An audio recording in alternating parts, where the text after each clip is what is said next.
Check, check, check. Check 1 2, check 1 2. Raise your hand if you cannot hear me. Trick question. A little rough. Is that better? Better, better, better? All right, if I go low, give me the signs. Hey, brother, higher, higher, higher. Let me know. You won't offend me.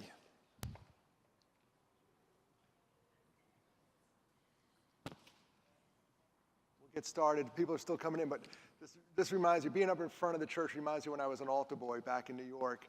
And this one priest, it was a Catholic church at the time, and this guy was rough. He was just he was a tough one. You always had that one priest that was tough. This guy was tough. Father Luby, God bless him. He would sit there right before we started church. He would say, this is how we started.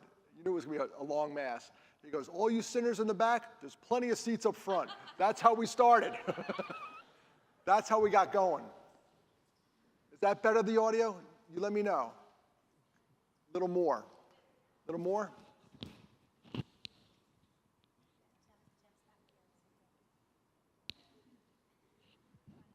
Tim, can you make me higher? Check 1 2, check 1 2. If not, we'll go to this other mic. And if not, I'll do it through interpretive dance. We can adapt. It's a mental health talk. It's not going to stress us out. Is it getting better? Higher? Much better. Thank you. Ladies and gentlemen, that's Tim, your sound guy back there. Way to go, Tim. I did nothing. I will, or move up and down.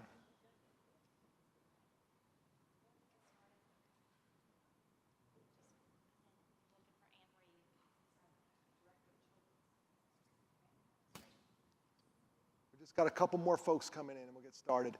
And you're here for the 4-hour talk? Sneak out now. All you sinners in the back, there's plenty of seats up front. We can start it.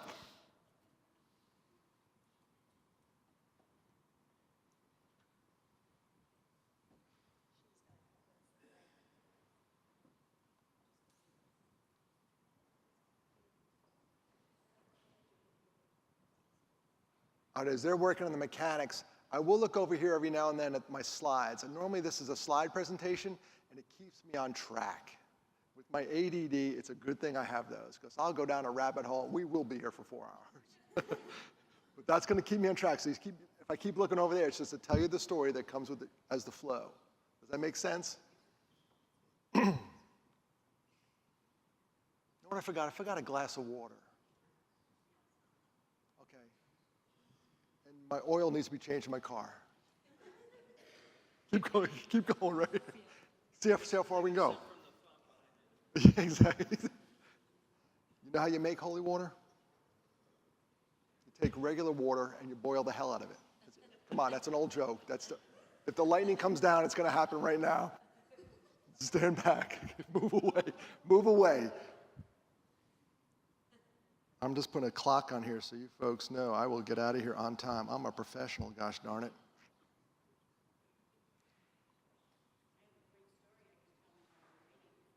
Jump up. We have a story.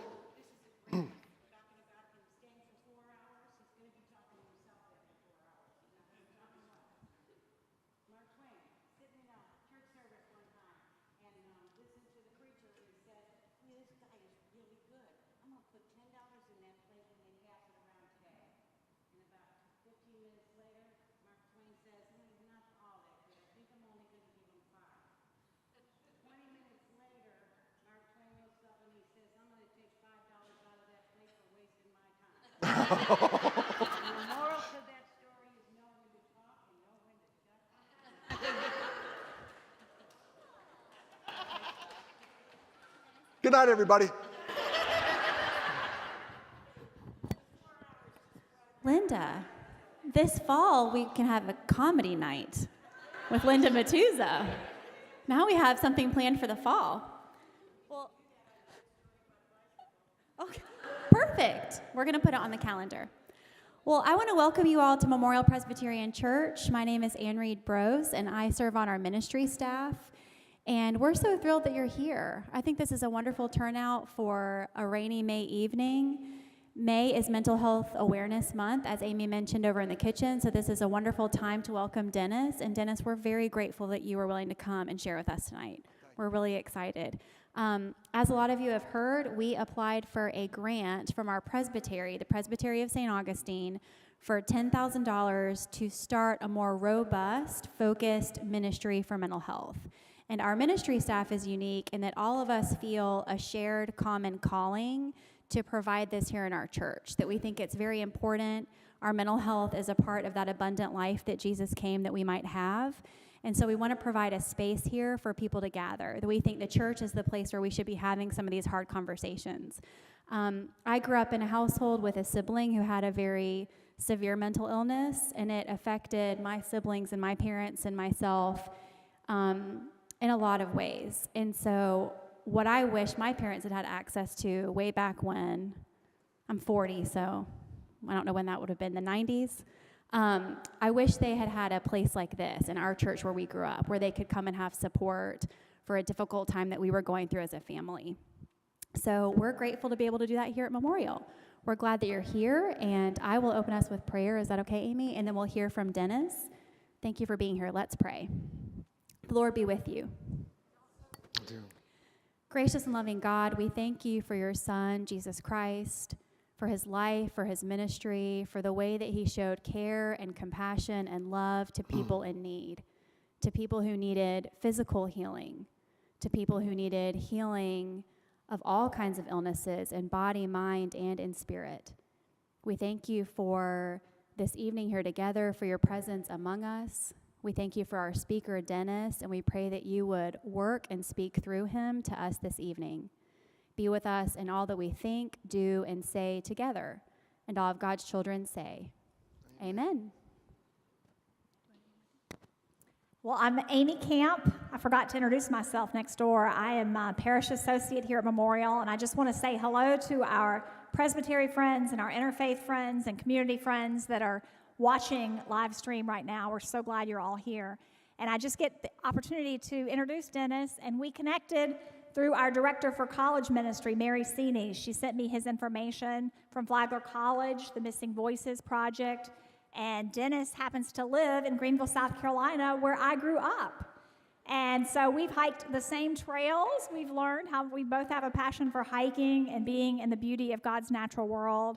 I watched his TED Talk, his TEDx talk, and was deeply moved and inspired by his courage, by his faithfulness, and by his hope. So without further ado, I bring you Dennis. All right. Thank you. Welcome. So glad you're here. So glad I'm here. All right, I'm glad I'm here. If this microphone doesn't work so well, let me know and I'll switch. That one sounded really good. Want me to do it? Do it right now. The audience is like, the audience voted. The audience poll. You got to hold that for me? Yeah. Speak into it. Turning it off. Oh, that one. Now that one.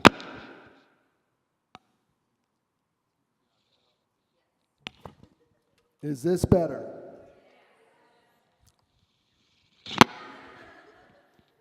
All right, I'm feeling a little spunky tonight. I spoke this morning down in Daytona Beach. I spoke down there, and I rarely do two events. But for you all, I'll do it because this is an incredible turnout. When we decided to do this, you know, we never know who's going to show up because it's not the sexiest topic, right? It's not, it really isn't. It's not like, oh, suicide prevention, hey, I'll go to that. It's, you know, when I speak in colleges, you know, it's tough. They make it mandatory for the kids to come. That's the only way I get them in there. And I don't mind. As long as you're here, you're here. And if you can't get out of it, get into it. So we're going to get into it.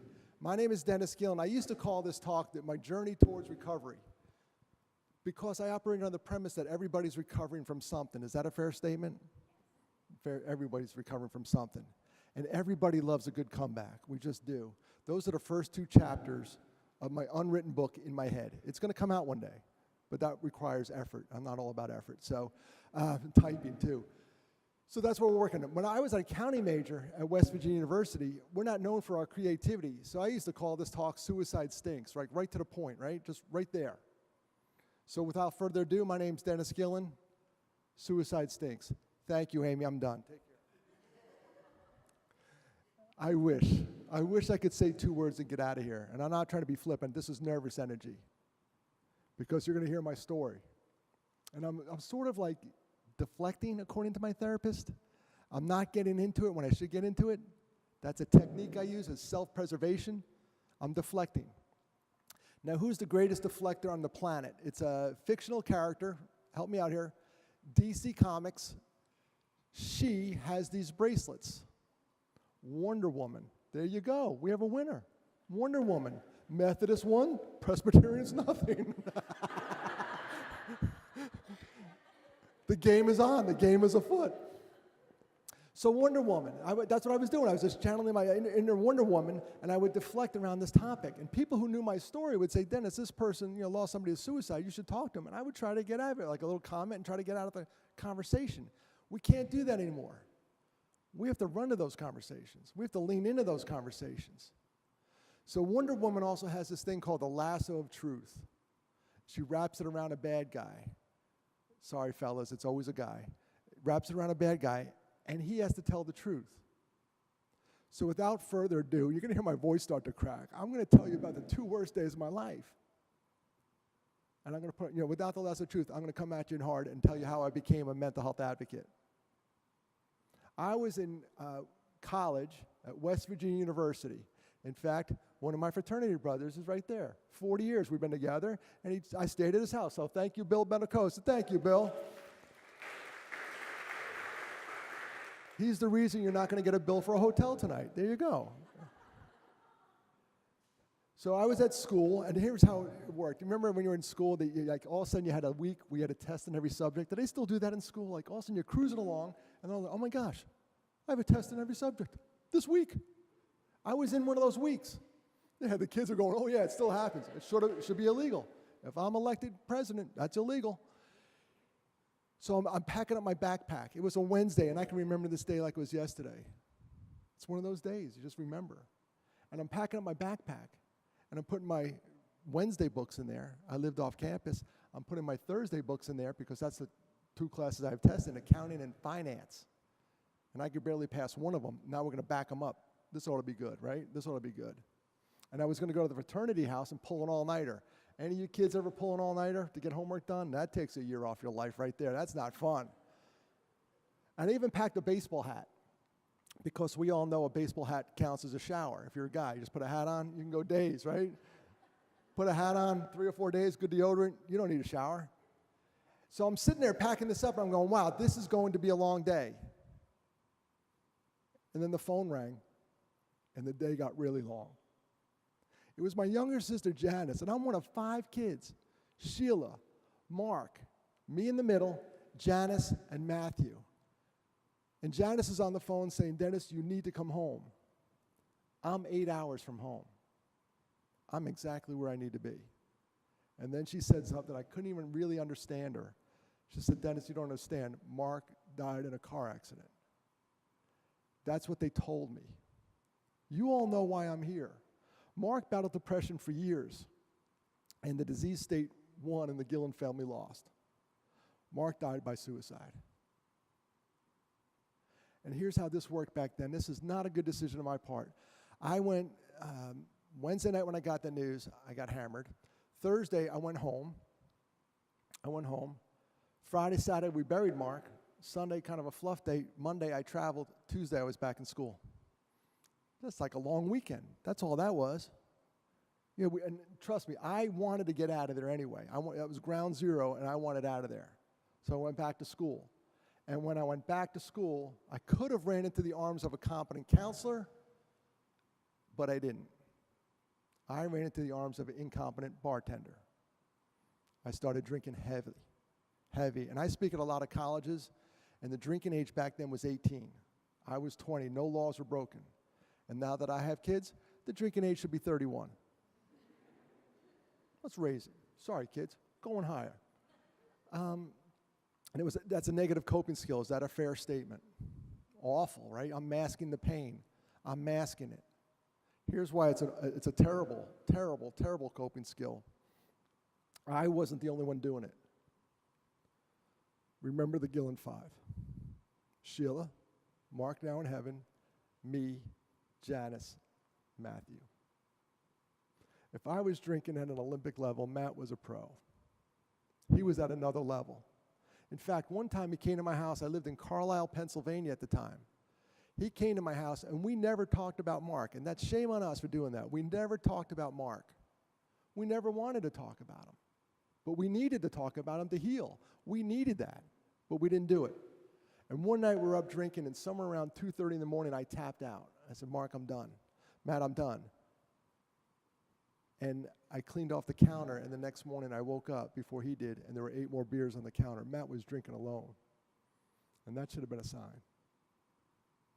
Because 11 years after I lost Mark, in a drunken stupor with access to lethal means, I lost Matthew. 2 suicides, 1 family, 11 years apart. Folks, in America, we have about 48,000. And it's on the rise. In 2020, which seems like forever ago. Remember, we're going to flatten the curve. Remember all that stuff? That was 2020, the first year of the pandemic. The actual number of suicides went down. They went down. And then in 2021, they went back up. That's 130 people a day. That's why we have to talk about it, and that's why I'm excited to be here, because the church has a big place at this table. Church has a huge place at the mental health table. There's a lot of seats around this table, and there's a lot of people that are desperate, but the church has a huge place at this. So I'm driving back from Carlisle, Pennsylvania, and we've all been there. Every one of us in this room has been at that point in our life, like, Dennis, what are you going to do? What are you going to do? What are you going to do? What are you going to do? What are you going to do? What are you going to do with your life? And when I got back to Carlisle, Pennsylvania, I decided I'm going to take a time out from drinking. And I'm happy to report that the timeout is still going on. It's been 28 years. I'll tell you what it is. I'll tell you right now. This is the actual day. It's 28 years, 8 months, and 29 days. I'm not counting, but the internet will count for you. I know the last day I got drunk. I know the last day. It was the night before we buried Matthew. I got hammered. Went to the funeral hungover. Cry. Every time I cry, I get a headache anyway. And I was a mess. So I know that day. I know the day. So I put it in the computer this morning, and I put today's date. And folks, it's 10,458 days sober today. Today. And I'm proud of that fact, because my kids have never seen Dad drunk. My boys have never seen Dad drunk, which is amazing, because Bill and I were in a fraternity. He's seen it. It's not pretty. But my boys have never seen it, and that's kind of cool. And since we're in church, I'll tell you a little thing that I normally don't tell this in my talk. You're getting a little added feature. God and I had a conversation after Matt's death, and it wasn't pretty. As you can imagine, that prayer probably could not be repeated in this building right now. I was mad as heck. I've already done this. But God doesn't matter. God doesn't mind if you're mad at him. Come at him. Come at him hard. As long as we're still talking. We're still talking. It's not a very pleasant conversation, but we're still talking. And I made a deal with God, and I don't recommend this to anybody. I made a deal. I said, God, if we get pregnant, and my wife and I were having trouble getting pregnant at the time, I said, if we get pregnant, I'll never drink again. My son Martin's 28. Do the math. It worked. It's the best deal I ever made. Best deal I ever made. I don't recommend bargaining with God that way, but, I was kind of on my back at the time. I wasn't doing so hot. And then I made another decision that changed my life. I went and saw a counselor. That was a big decision, and that was a great decision. Now, I will tell myself, before I went in there, I looked over my shoulder to see if anyone saw me going in. I was part of the stigma I'm now fighting, and I was worried about it. But boy, I've come full circle. When I was in Columbia, South Carolina, where I lived, and met Steve, there's my old friend right there. We used to go to the pool together. It's good to see old friends. This world, it's a small world, isn't it?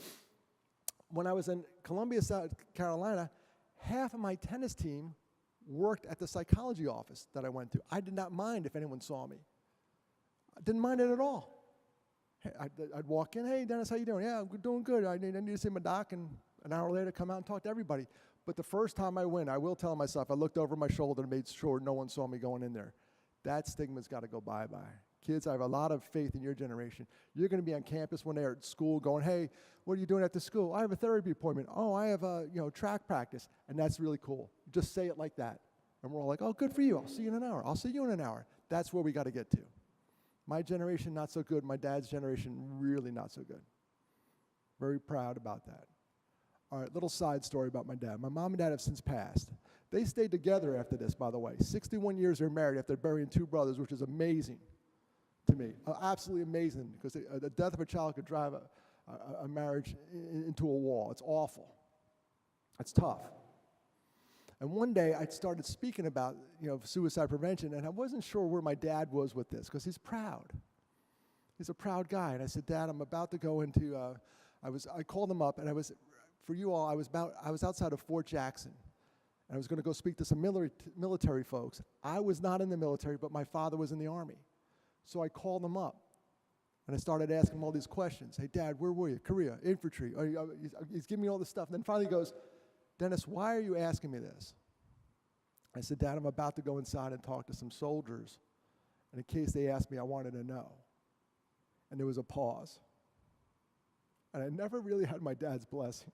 Like, he's like, are you sure you want to do this? And there was a pause, and he said, Dennis, go get him. That's all I needed to hear. So that generation comes on. He's like, go. We got to talk about this. And if my old man says we got to talk about it, I'm telling him we got to talk about this. He's stubborn Irish guy as they come. We got to talk about this. Marty is in. So the counseling was good. Resources, by the way, and Amy, you'll be a good resource for the congregation and the folks that the leaders at Grace. You'll be a good resource for the kids. Connect the dots. Know where all the resources are. And recently, we know the national number is now 988. You all know that? The Suicide Prevention Lifeline is now 988. It's 3 digits. That's a big victory. It used to be 800-273-8255. Who could remember that in a crisis? You can remember 988, and we advocated for that for years. So that's a big victory. But this happened recently at my doctor's office, and I was so proud of my doctor's office for doing this. I went into the doctor for a routine physical, and I'm at the age where I really don't enjoy the physical anymore because of this one test. Kids have no idea. All right. So the nurse takes my vitals. She takes my temperature, blood pressure, probably the best temperature she's seen all day. And then she says, Mr. Gillan, I'm sorry, but I have to ask you these questions. Have you been sad lately? She's doing a depression screening, and I'm all for that. And here's a teachable moment. I said, do you know what I do for a living? She goes, I have no idea. I said, well, you're about to learn. I do suicide prevention work, and I want you to ask that question and lean in. I'd never want you to apologize for asking that question. This may have been the only time I got out of my house. Please ask that question and lean in and wait for the answer and give them time to answer, because it's tough. And then I said, what happens if they say yes? Do you have any resources? Well, she goes, I just check the box and give it to the doctor. I said, all right, back to my second part of the question. Do you have any resources? She goes, no, I don't. I said, I'll be right back. And I ran out to my trunk. I was a volunteer for American Foundation of Suicide Prevention, and that office has resources now in case somebody says, yeah, I've been really sad. So that needs to happen. So 988 is out there. Have it in your phones. A quick story about some knucklehead fraternity guys. They're the worst. I love speaking to guys because they're the worst. And they don't think they need to hear this message, but they do. Because 80% of all completed suicides are guys. 80% of all suicides are men. Women, you're not off the hook. 3 to 4 times more attempts. We're all in this together. So I go to Ball State University in Indiana. And when I got there, these guys told me a story about how they saved somebody's life. They did. I said, what happened? They said, we had a fraternity brother. He was not doing so hot. And I said, well, what'd you do? Because you have no training. You're peer-to-peer, which is the way it should be sometimes. That's where it's going to happen, because there's not enough clinicians. I said, what'd you guys do? They said, we dialed the 988 number, and we handed him the phone. I said, all right, great. Then what'd you do? Because that's just a phone call. He can hang up. They said, then we blew up an air mattress, and somebody stayed in his room. I'm like getting prouder and prouder by the moment. And then I said, then what'd you do? They said, the next morning we woke up, we took him to counseling. Holy mackerel, they saved a life. 18 to 22-year-old knuckleheads. I have some of those boys. I have 2 boys. I know what they are. I was one of those knuckleheads. Unbelievable. They stepped in before this person stepped out.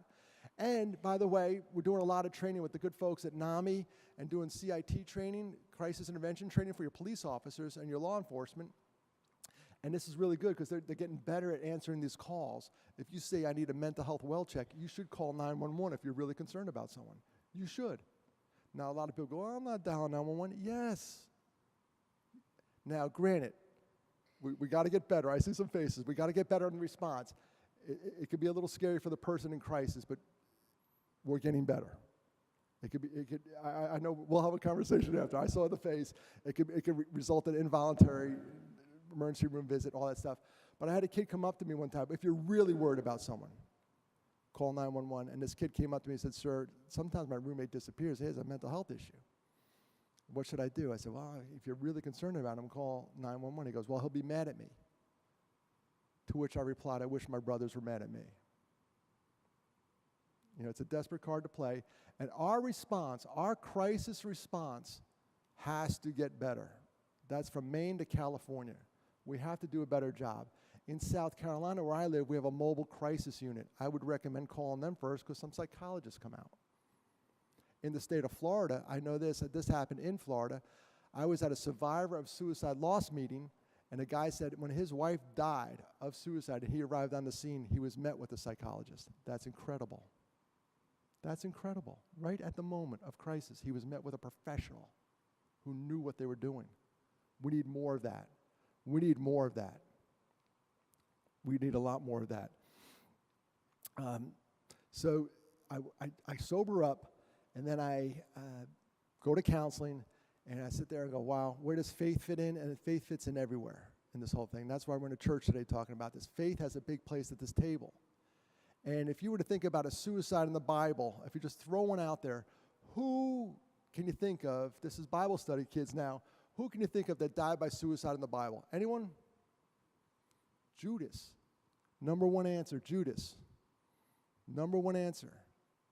But did you remember from your Bible study that the king of Israel, the very first king of Israel, Saul, died by suicide? There's a guy by the name of Abimelech. He was in the Old Testament. He got a rock dropped on his head. He didn't want to die at the hands of a woman. He died by suicide. Samson said, let me die with the Philistines. He died by suicide. He knew what was going to happen. Saul's armor bearer, that's two in that one little battle. Ahithophel, he was David's advisor. Then he went with the kid. He gave the kid some advice. The kid said, I'm not good. He knew David was going to win. He went home and died by suicide. Zimri, and then Judas.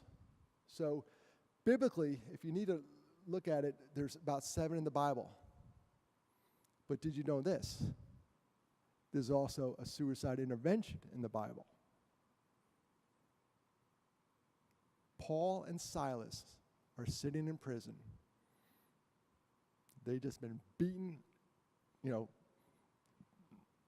senselessly. They're sitting in prison, singing songs, hymns, whatever they're doing. They're tough guys to break. And then an earthquake comes, and the walls fall down. Now, if you and I are in jail and the walls fall down, what are we doing? We're out of there, right? We are running. We are done. That's a sign from God. If you missed it, we're gone. We are out of there. The jailer comes in, looks around. He had one job to do. Make sure these guys are still here. Doesn't see anybody, draws his sword, and Paul yells out, stop. We are still here. Suicide averted.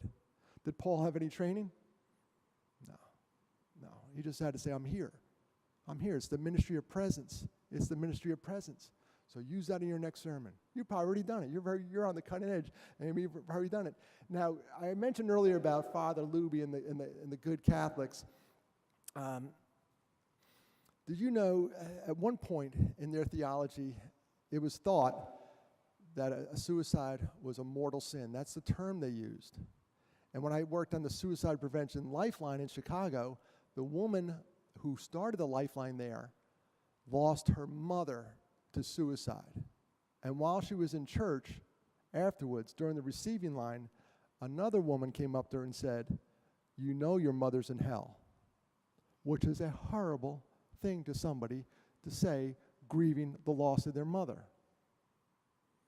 Well, if you've ever been to the Catholic Church, I'm here to tell you they've changed their position on this. They now have one of their, what do you call it? It's coming to me. One of their doctrines says For a sin to be mortal, the person has to be in the right mind. And somebody with a mental health condition is not in their right mind. Folks, if the Catholics can change their mind, anybody can. They're still apologizing for the Renaissance, and I love it. They're just getting to that. I mean, but they're on it. And I'm forever grateful for my Catholic education. And when I go back to New York, I'm going to a Catholic Mass to bury my mom. It's been a long time overdue, but I'm not knocking them. I'm just applauding them at this point. They change, we change. Presbyterian, very liberal policy about this, right? Do you know it off the top of your head? We'll look it up. But even I live in South Carolina. The Southern Baptists have like an 8-page paper about mental health, which is beautiful. It's incredible. These super, super conservative religions saying, you know what? There's something here. There's something here. So that's the case study of the Catholics. For a sin to be mortal, a person must know and understand what they're doing and choose to do it anyway. And those people do not. They don't know what they're doing at the time. So here's how I became a mental health advocate. It happened at a church. This is how I got to work on the Suicide Prevention Lifeline. This started the path. This is God at work here. I don't want to talk about my brothers, never did. But God said, nice plans. I got other ones. I went to church in Batavia, Illinois. Now I'm Lutheran. I bopped around a couple times. I've been Presbyterian too, so I'm coming back. Just give me time. I'm working it. Wherever, Father, Son, Holy Ghost, I'm good. We're there. So I'm at a Lutheran church, and how this worked, I would drop the kids off downstairs, and I would come upstairs, and we have donuts in this fellowship hall, kind of like we just had now, a meal in that room, yeah.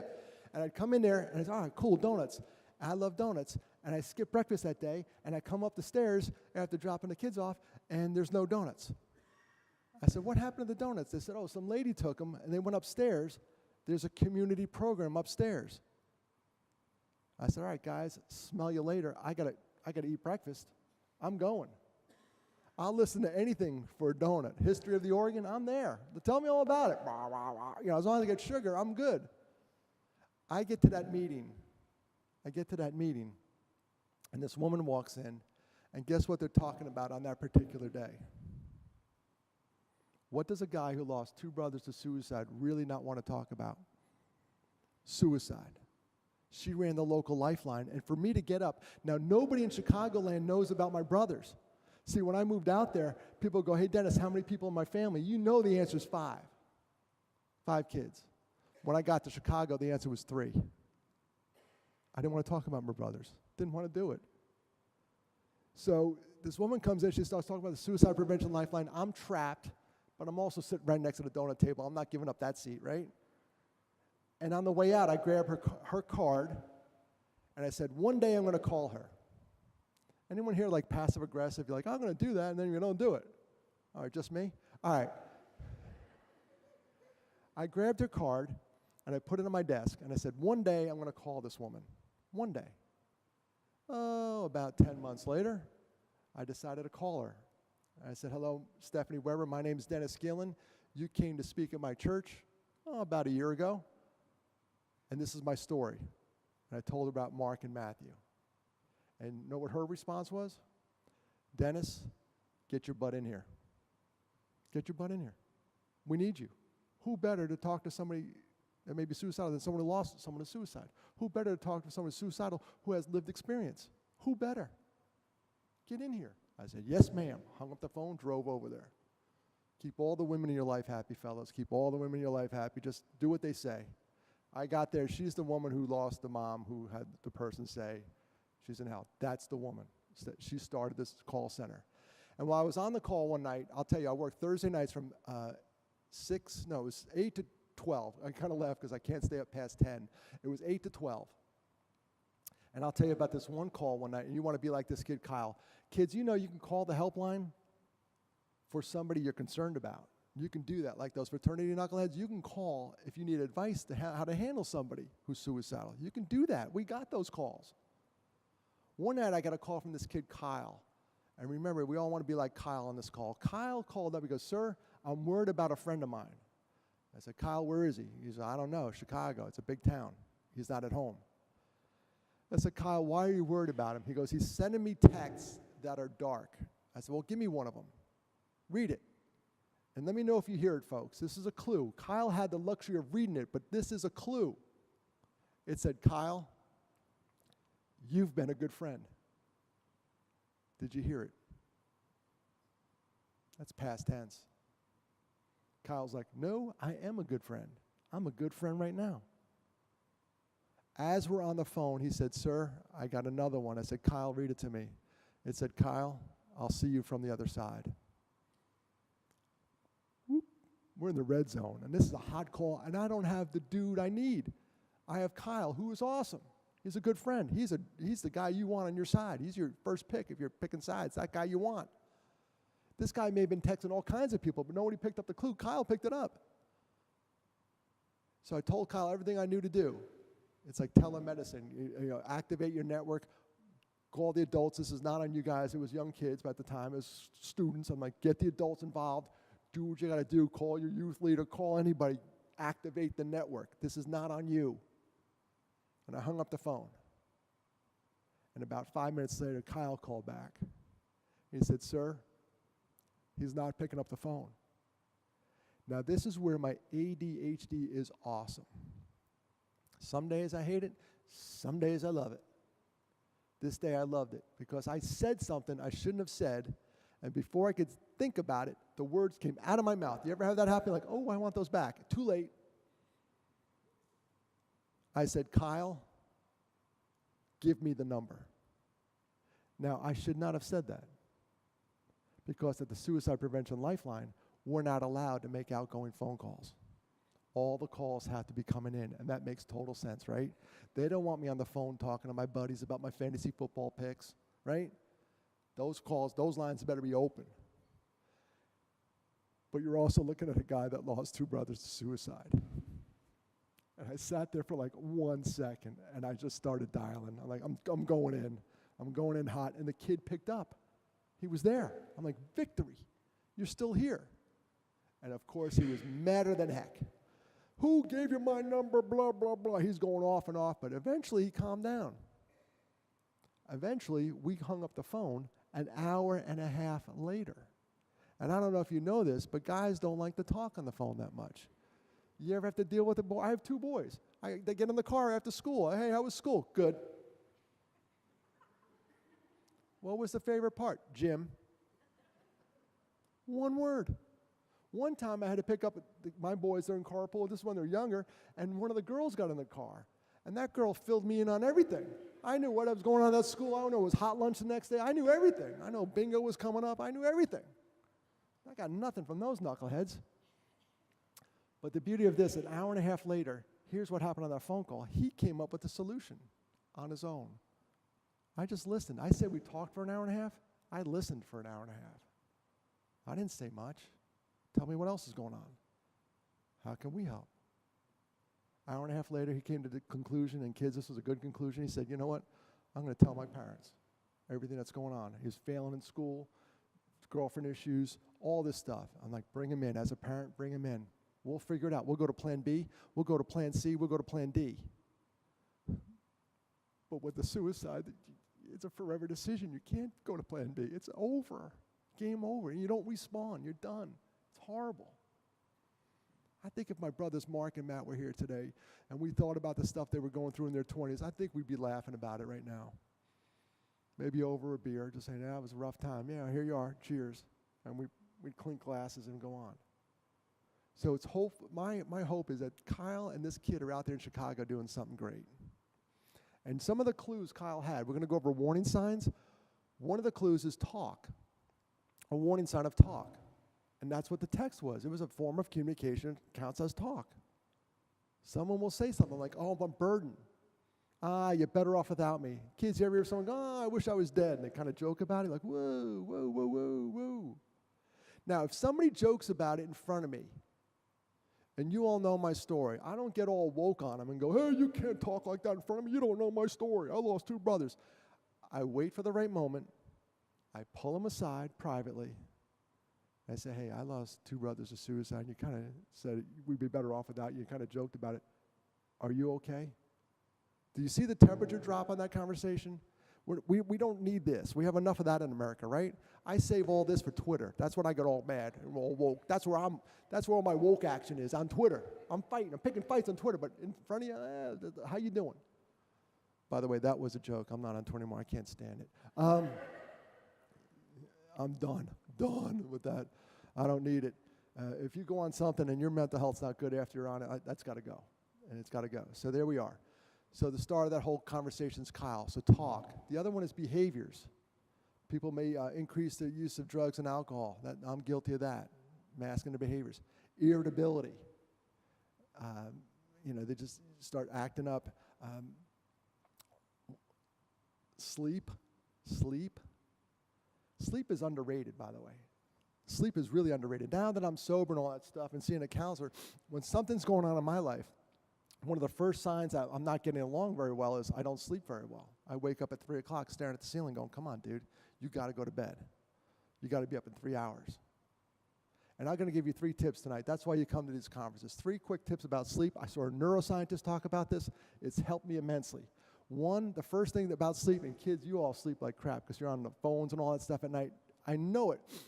Especially when the kids were in college, they'd come home and sleep all day. I'm like, what? Do you sleep at college at all? Do you sleep at all? But here's the tips for all of us. One, the room has to be dark. So I wear an eye mask. I love it. I packed it. It's in my briefcase. I have an eye mask. 2, the room has to be cold. This guy recommended 64 to 68 degrees. It's about to get a little toasty in Florida, right? Crank it. I'm cheap. Buy one of those adjustable thermostats. Make it happen. And then the third thing is some kind of white noise machine. Do you hear that fan? You hear that? That'll work. In fact, I'm getting a little sleepy right now. No, I have the app on my phone. And that little, it blocks out everything. It just blocks it out. And I go to sleep. So there's your tips for the day about sleep. Another warning sign is someone's cleaning out or giving stuff away. My mom, God rest her soul, she died in November, 86 years old, surrounded by loved ones at her house. It was an awesome way to go for a woman who had to bury 2 sons. It was unbelievable. My sisters were there. God bless her. 6 years ago, she called me up when she was about 80 and said, Dennis, there's a woman down the street who wants me to hold her mother's wedding ring. Don't you all think that's an odd request? Hey, Maureen, can you hold this wedding ring? Why is that? So my mom called me up and asked me, don't you think that's weird, Dennis? And I said, Mom, I think you know what I know, and I think the reason you called me and not the girls is, Mom, that's a warning sign. That's a warning sign. And you have to go down there and bring somebody with you and ask this woman, and this is what you have to do sometimes, folks. You have to say the S word. You have to say, are you suicidal? So can you imagine that phone call? Here's a guy that lost 2 brothers to suicide, telling his mother, who lost 2 sons to suicide. You have to say the word suicide. She went down there with a friend and asked this woman, are you suicidal? Does anybody want to guess the answer? She was. She's still with us because she follows me on Facebook. She's still with us because these 2 old ladies went down and said, hey, something's wrong here. And the reason she wanted the ring out of the house is she didn't want her brother to get it if she died. That's an 80-year-old sibling rivalry that needs to go bye-bye, right? We need to build fences at this point. And then saying goodbye. My brother Mark, he died in 1983. The day he died, October 26th, he went to go see a friend. He pulled into her driveway. I found this out on Facebook Messenger years later. She wrote me a note. She goes, I never told anyone this. But the day your brother died, he pulled in my driveway, and he backed out, and he went home. He was so close to raising his hand and saying, it's me. I'm not doing so good. And this is before cell phones. She couldn't call him and say, hey, come back. We lived just a mile up the road. She just thought, oh, he forgot something. He'll come back. Mark never came back. That was the day. Now, that reminds me to tell you all this. When I'm out here doing this talk, I'm only talking to 2 people. 2 people. One, you may be thinking about somebody who's exhibiting these symptoms. Talk, behavior, mood. Those are the 3 buckets we're going to look at. You may be thinking about somebody. Do you know who the other person I'm talking to? It may be you. And I've been in both buckets. I was doing fine one day, and then when Matt died, everybody was worried about Dennis. I found myself in this bucket. I was worried about Dennis. I wasn't doing too good. That's why I raised my hand, stopped drinking. That's why I raised my hand and went to the counselor. I knew it. I just wish Mark would have done that. And if Mark does that, by the way, if Mark says, I'm not doing so hot, knowing what we know now, I'm telling you, we would have sold our house. We would have lived in a van down by the river to get him the treatment, right? We would have made that happen. And if Mark gets out of that car, I'm telling you right now, you have a different speaker. Because we have Matthew too. Just raise your hand. If it's you, they say this like real flippant. Self-care is not selfish. It's so true though. Take care of you. Take care of you. I was in Clarion University in Pennsylvania, way up there above Pittsburgh. And I was doing this normal thing with the slides, going over the warning signs. And when I was done, I had to get the projector and all this stuff and pack up. I'm always like the last one out. And I'm leaving, and there's all these guys around this one dude. And I said, what's going on? They said, sir, one guy peeled away and said, sir, when you were going over the warning signs, he leaned over to another guy and said, he's talking about me. And you should have seen the response. The minute he raised his hand and said he's talking about me, 15 guys were on him. When I left there, they were all over him. And when I left, I said, you guys good? They turned around and said, yeah, we're good. We're really good now. We're going to get this guy help. So all you got to do is raise your hand. I'm telling you, we're really good at giving help. We're horrible at asking for help. We just are. Don't be afraid to ask for help, especially in your mental health. And then the last bucket was talk, behavior, mood. Someone's like, irritable. Sorry about that. Suddenly happy or calmer. That's an interesting one. When I was on the Suicide Prevention Lifeline, we went over that risk factor. And then when I went to a survivor of suicide loss, I'm a survivor of suicide loss. The other person that needs to be at this table helping me out in suicide prevention is somebody with lived experience. That is somebody who may have gone to that dark place and is still with us, and God bless you for that. And if you have lived experience and you never told anyone about it, and you want to tell me, I'm all ears. But those are the two people I need. So I'm at a survivor of suicide loss meeting, and this guy's telling me about his brother. He's telling about his brother who was suddenly happier, calmer. He had a plan. He was manic on Monday, and he was fine on Tuesday. And that brother's no longer with us. So talk, behavior, mood. And it all boils down to this. We have 3 brains based on nerve endings. 3 brains based on nerve endings. One here, one in our gut, which is full of that meatloaf right now. I need a nap. That was awesome. Bacon wrapped meatloaf. Does it get any better than that? I submit not. All right. So here, nerve endings, here, and here. Every now and then, heart, gut, head. Every now and then you got to go with your gut. Something's off. I could feel it. Something's not right. I know it. I feel it. I need you to step in before they step out. I would much rather you embarrass yourself and ask somebody if they're hurting for certain and say, are you suicidal? I get embarrassed. I'd much rather you be embarrassed by that question than you be a pallbearer at a funeral, than have to give a eulogy for a friend. I'd much rather that happen. I'd much rather that happen. So I'll wrap up with how this whole journey started, and I'm going to challenge you all to start your own journey. I never wanted to talk about my brothers. I never did. And I moved from Chicago to Columbia, South Carolina. And the call center, which is the work I love to do, was 2 hours away, so it was not feasible from where I lived. So I got involved with the good folks at the American Foundation for Suicide Prevention. And they were doing this thing called the Out of the Darkness Walk. And I thought, all right, maybe I can honor my brothers by doing this walk. Remember Mr. Passive Aggressive? I signed up for the walk and did nothing. About 3 weeks before the walk, the executive director comes up to me and says, Dennis, can you do something? So that night I went home and I wrote about my brothers. And journaling is a very positive activity. And they had this donor page, and I wrote this beautiful essay. Say, hey, you may know me, but you don't know this. And I spilled my guts about my brothers. And at the bottom of the form, it said, do you want to send this to your contacts? And I realized I don't know that many people, and it's a fundraiser. I probably should do that. So I hit okay. What I didn't realize is I use Gmail for my email, and they count everybody you sent an email to as a contact. If I sent an email to info@memorialpresbyterian.org, you got it. I'm sitting there and I'm like, oh my gosh, my computer's so slow. And this is honestly a God wink right here.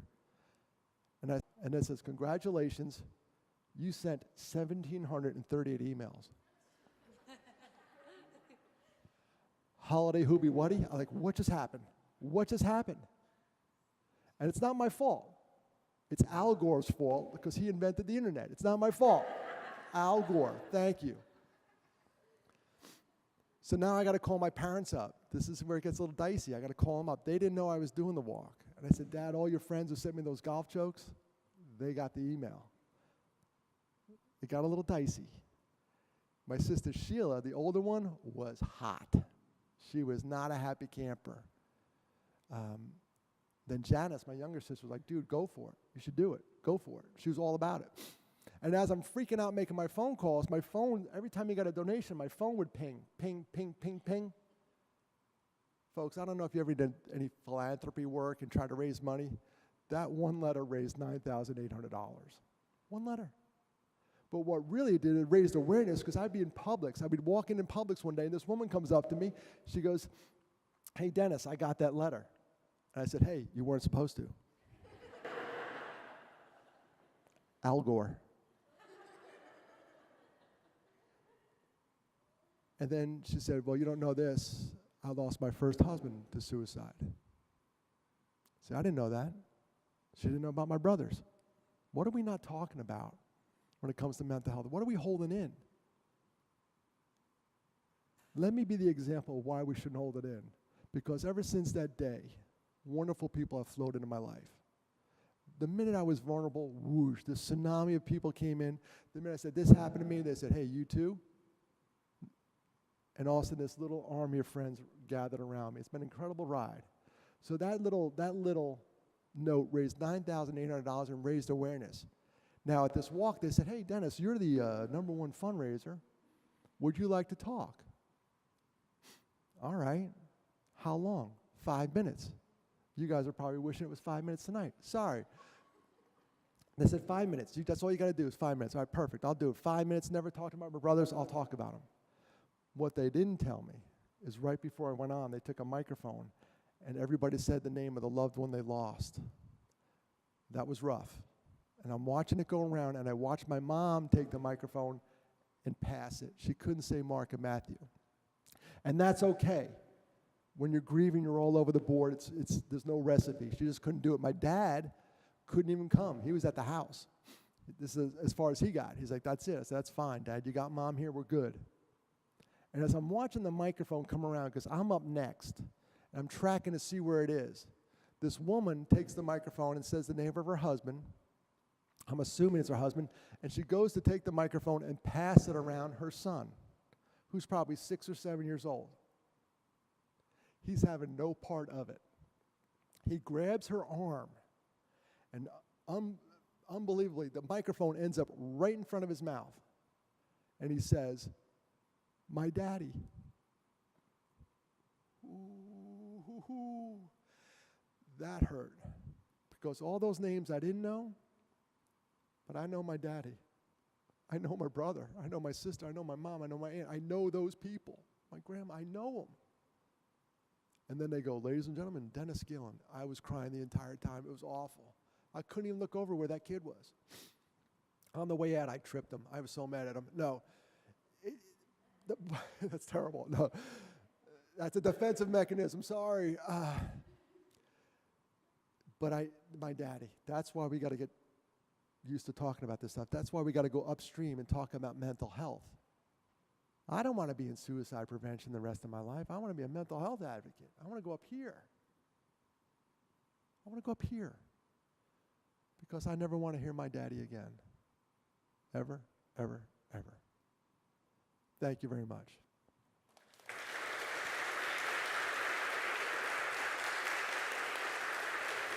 Thank you.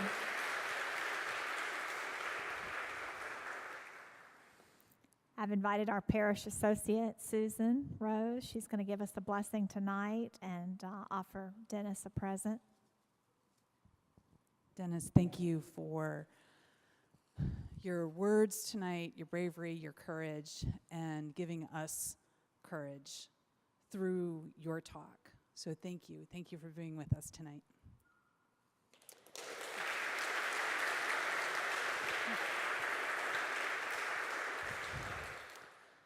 Let us pray.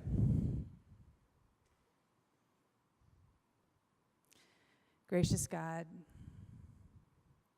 we stand firmly in your steadfast love. You root us here and now. You root us in the stories that we share. Thank you for the courage and the gift of Dennis's stories. May we continue to tell our stories to one another. Let us break the silence. You are not alone. We pray all of this in the name of our Father and Jesus and the Holy Spirit. Amen.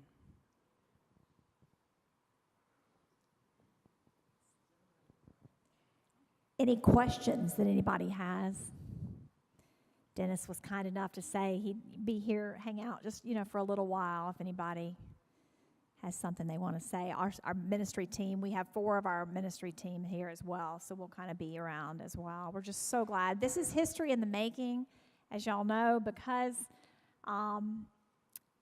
mental health matters. And we are committed to being a safe place and safe people where we can say, you're not alone. What's going on? Tell me more about it. Some of you know, not all of you, but I lost my best friend in October 13th of this past year to suicide, gun violence. So by all means, that wasn't mentioned tonight, so I just want to say it. If somebody does say one of the words that Dennis said about, I just wish I wasn't here anymore, it's too hard, Susan, it's just too hard. The best thing for Susan to say is, Amy, do you have a plan? Are you suicidal? And then to say, are there any guns in your home? Are there any? Is there a gun in your glove box of your car? Let's remove the guns. Let me hold them, or let's keep you safe. So gun violence is really a problem, as we know. We had that at Sunday school. We had a training this time. So just know, if you want to chat or pray with somebody, we do have Stephen ministers. We have prayer partners that I see, and we're just so glad you're here. So we're going to have lots more in the fall and the spring, but we want this to be a safe place where we can share what's really going on. Not the, I'm fine, fearful, insecure, neurotic, and emotional, but the truth of how we're really feeling. I'm scared. I said that at seminary to one of my teachers, I'm scared, and she said, I'm scared too. And I was so shocked. And it was really a beautiful bond that's been between us now 25 years. So, yes, so if you're ready to go out into the world in peace, to be vessels of light, you are blessed. We're going to hang around for a little while. And thank you so much for being here. You're part of history. Yep, Mary Ellen?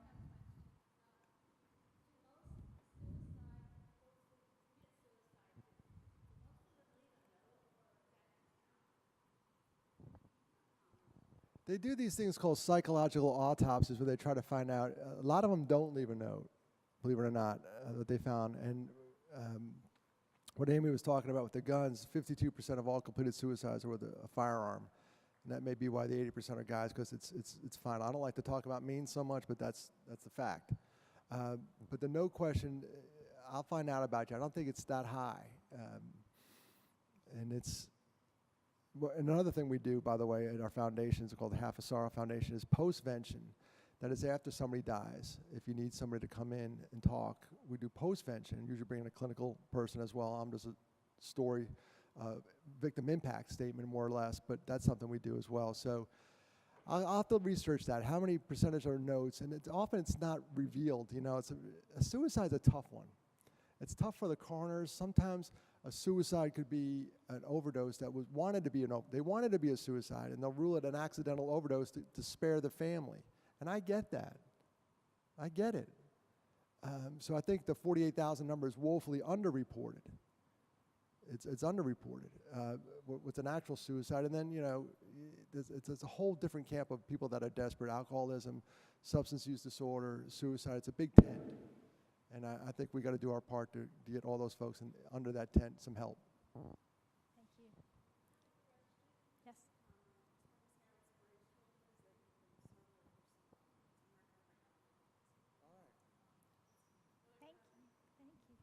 you. Thank you. Well, thank you for sharing that.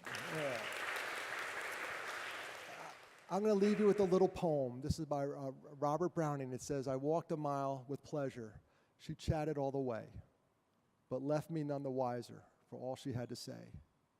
I walked a mile with sorrow, and ne'er a word said she, but oh, the things I learned when sorrow walked with me." So in your sorrowful times, you'll learn a lot, and you'll learn, hopefully, you'll learn the love of Christ in that moment when you're walking through the valley of death, valley of bones. You're in there, and God's with you. So remember that as well. Thank you. Let's go in peace to love and serve our Lord. Amen.